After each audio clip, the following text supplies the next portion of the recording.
কলার থোড় বা বুগুলি, আমাদের অঞ্চলে এটাকে বুগুই বলে, সেটাকে আমি নারকেল দিয়ে ভুনা করেছি, সাথে ২ টা আলুও দিয়েছিলাম। তো সেটা কিভাবে করলাম সেই রেসিপিটা আপনাদের সাথে শেয়ার করব। এটা অনেকেই কিন্তু রান্না করে খায়, আবার ভুনা করেও খায়। তো এটার জন্য আমি সেই কলার থোড়টাকে একটু কুচি করে কেটে তারপরে সাথে ২ টো আলুও কুচি করে দিয়েছি। দিয়ে এটাকে আমি একটু সেদ্ধ বসিয়ে দিয়েছি। এতে আমার যে কষ্ট হবে সেটা চলে যাবে। তো এজন্যই আমি সেদ্ধটা করছি। এটা সেদ্ধ করে পানিটা ফেলে দেবো আমি। এই যে এগুলো হলো কলা গাছের ভেতরের অংশটা। এটাকে অনেকে থোড় বলে, অনেকে বুগুলি বলে। আমাদের ভাষায় এটাকে আমরা বুগুলি বলি। তো আমার সেই থোড়টা সেদ্ধ হয়ে গেছে। এখন আমি চুলায় একটা কড়াই বসিয়ে তার মধ্যে পরিমাণ মতো তেল দিয়ে পেঁয়াজ কুচি দিয়ে দিলাম। সাথে দিয়ে দিচ্ছি কয়টা কাঁচামরিচ। দিয়ে এটাকে একটু লবণ দিয়ে ভালো করে পেঁয়াজটা ভেজে নেব। তো এই যে থোড় বা বুগুলি বলেন না কেন, সেটা কিন্তু পুষ্টিগুণের দিক থেকে অনেক বেশি উপকারী। এটার আয়রনের পরিমাণ সবচেয়ে বেশি। কলা জাতীয় জিনিসের মধ্যে কিন্তু আয়রনটা প্রচুর পরিমাণ থাকে, তারপরে ক্যালসিয়াম থাকে।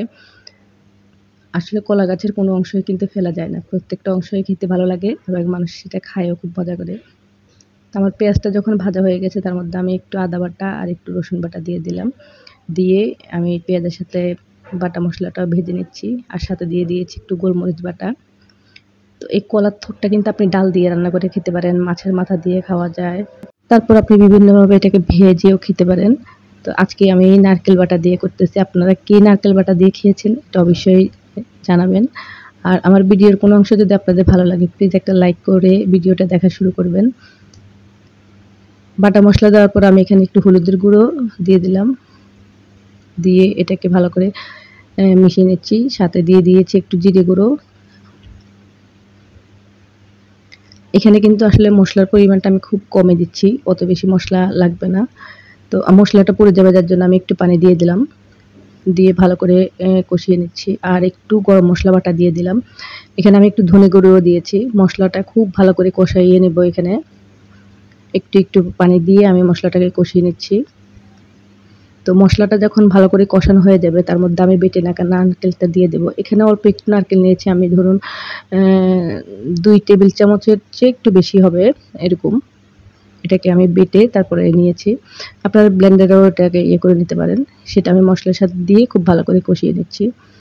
এভাবে একবার করে খেয়ে দেখবেন, নারকেলের যে একটা ফ্লেভার থাকে খেতে খুব ভালো লাগে। তো দেখুন আমার যে থোড়টা সেটা সিদ্ধ করে রেখেছিলাম সেটা এখন দিয়ে দিলাম। আর থোড় কিন্তু ধরুন আপনি কলা, মানে আমরা যে কলাগুলা খাই, কলার থোড় আর আরেকটা থাকে বিচি কলার থোড়। তো ২ টা কিন্তু ২ রকম। বিচি কলার থোড় কিন্তু এতটা মানে আপনি কষ্টটা কম হয়। আর এমনিতে কলা যেগুলো আমরা চাপা কলা বলেন বা সাগর কলা, এই ধরনের কলার যে থোড়টা হয় সেটা কিন্তু একটু বেশি কষ হয়। তো আমার এটা হলো সাগর কলার যে থোড় সেটা। তো সেটাকে আমি এইজন্যই মানে এটা একটু কালো, কালো হয়ে গেছে। আর আমাদের কুমিল্লাতে পানিতে প্রচুর পরিমাণে আয়রন থাকে। যেকোনো জিনিস আসলে পানির মধ্যে এটা যখনই ভেজানো হয় আরো বেশি কালো হয়ে যায় জিনিসটা। তো এটার মধ্যে আমি অনেক সময় কি করি, এটার মধ্যে একটু লবণ বা হালকা একটু ভিনেগার দিয়ে যখন রাখি তখন দেখা যায় অতটা কালো হয় না। তো আজকে খুব তাড়াতাড়ি করে রান্না করাতে মানে এই কারণে এটা আরকি ওইভাবে প্রসেস করতে পারি নাই। তো আমার কলার থোড়টা আমি ভালো করে নেড়ে-চেড়ে ভেজে তুলে নিয়েছি। এখন আমি একটু মাছের ঝোল করব টমেটো দিয়ে। এজন্য মাছগুলো ভেজে নিচ্ছি। এখানে আসলে আমি ২ পিস রুই মাছ আর নিয়েছি এখানে হলো এটা আমরা বলি টাকি মাছ আরকি। অনেক রকম মাছের নাম বলে এটাকে। আপনারা কি মাছ বলেন সেটা অবশ্যই জানাবেন। এটা হলো যে ওই যে শোল মাছের যে ছোটটা আরকি হয় সেরকম। ওটাকে টাকি মাছ বলা হয়। অনেকে ল্যাটা মাছও বলে। যাই হোক আমি মাছটাকে লবণ, হলুদ, মরিচ মেখে এটাকে একটু ভেজে নিচ্ছি। আর আমি যে থোড়টা ভুনা করলাম, আমি থোড়টাকে মসলাটা আগে ভালো করে কষিয়েছি। তারপরে থোড়টাকে কয়েক মিনিট ভালো করে ভেজে তারপরে তুলে নিয়েছি। তো আপনারা কিন্তু ওইভাবে একবার ট্রাই করতে পারেন। নারকেল বাটা দিয়ে থোড় ভুনা কেমন হয় সেটা অবশ্যই কমেন্ট করে জানাবেন। আমার মাছটা ভাজা হয়ে গেছে। এখন আমি একটা কড়াইতে সামান্য সরিষার তেল দিয়ে তার মধ্যে পেঁয়াজ কুচি খুব সামান্য পরিমাণ দিয়েছি। আমি এখানে পেঁয়াজ বাটা দিয়েই করব। দিয়ে একটু লবণ দিয়ে এটাকে নেড়ে-চেড়ে দিচ্ছি।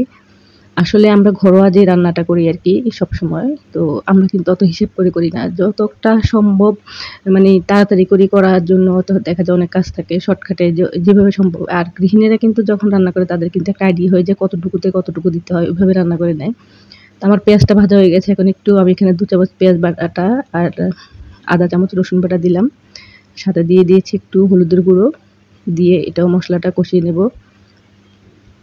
আর দিব একটু লাল মরিচের গুঁড়ো দিব একটু, আর একটু দিব জিরে গুঁড়ো। জিরে গুঁড়োটাও সামান্য পরিমাণ দিব। দিয়ে মশলাটা আমি খুব ভালো করে কষিয়ে নেব। তো সাধারণত আসলে ধরুন আমি যদি এটা এই মাছটাকে আমি না ভেজে রান্না করতাম, তাহলে দেখা যেত যে আমি এটাকের মধ্যে জিরে গুঁড়ো দিতাম না। কাঁচা মাছ যখন রান্না করি তখন কিন্তু আমি জিরে গুঁড়ো দিই না। হলুদ, মরিচ, লবণ, পেঁয়াজ, রসুন এটাই দিই। তো এক অঞ্চলে আসলে এক রকম রান্নার ভ্যারাইটির কথা বলতে গেলে তো আসলে শেষ করা যাবে না। আর আমরা আসলে কতটা অঞ্চলের রান্না দেখেছি বা খেয়েছি, আমরা অতটা মানে আমাদের অত ঘোরা হয় না, বা তারপরেও আমরা যা দেখি বা যা শিখি সেটা আপনাদের সাথে শেয়ার করার চেষ্টা করি। নিজস্ব কিছু রান্নাবান্না বা নিজস্ব কিছু আমাদের ঘরোয়া যে রান্নাগুলো করি ওগুলো আপনাদের সাথে শেয়ার করি আরকি। তো এটা যে আপনারা ভালোবেসে দেখেন সেটাই আসলে আমাদের জন্য অনেক বড় পাওয়া। যাই হোক, আমার মশলাটা কষানো হয়ে গেছে। মাছটা দিয়ে আমি মশলার সাথে আরেকটু কষিয়ে নিয়েছি। কষিয়ে তার মধ্যে আমি পরিমাণ মতো পানি দিব, আর একটা টমেটো দিব আমি এখানে। টমেটো কিন্তু বেশি দিব না, সাথে দিয়ে দেবো কয়েকটা কাঁচামরিচ। দিয়ে আমি এটাকে যখন ভালো করে ফুটে উঠবে তারপর নামিয়ে ফেলবো। এটা একটু হালকা ঝোল ঝোল থাকবে, যেহেতু মাছের ঝোল, তো ওইভাবেই রান্না করব। দেখুন আমি পরিমাণ মতো পানি দিয়ে দিলাম। দিয়ে এখন ঢাকনা দিয়ে এটাকে রান্না করে নেব। রান্না করে এটাকে নামিয়ে ফেলবো। নামিয়ে দিলে কিন্তু আমার তরকারিটা রেডি হয়ে যাবে। তো আপনাদের কার কাছে কেমন লাগলো আমার ভিডিওটা সেটা অবশ্যই একটা কমেন্ট করে জানাবেন। আমার রান্নাগুলো রেডি হয়ে গেছে, আপনাদের সাথে দেখালাম। আমি কিন্তু আরও রান্না করেছিলাম, ওগুলো কিন্তু দেখাতে পারিনি। এত শর্টকাটের মধ্যে আসলে সম্ভব হয়ে ওঠে না। তারপরে চেষ্টা করি। আপনারা যে পাশে থাকেন সেই সাহসটা দেন, এজন্যই হয়তো করি। আজকে এই পর্যন্তই।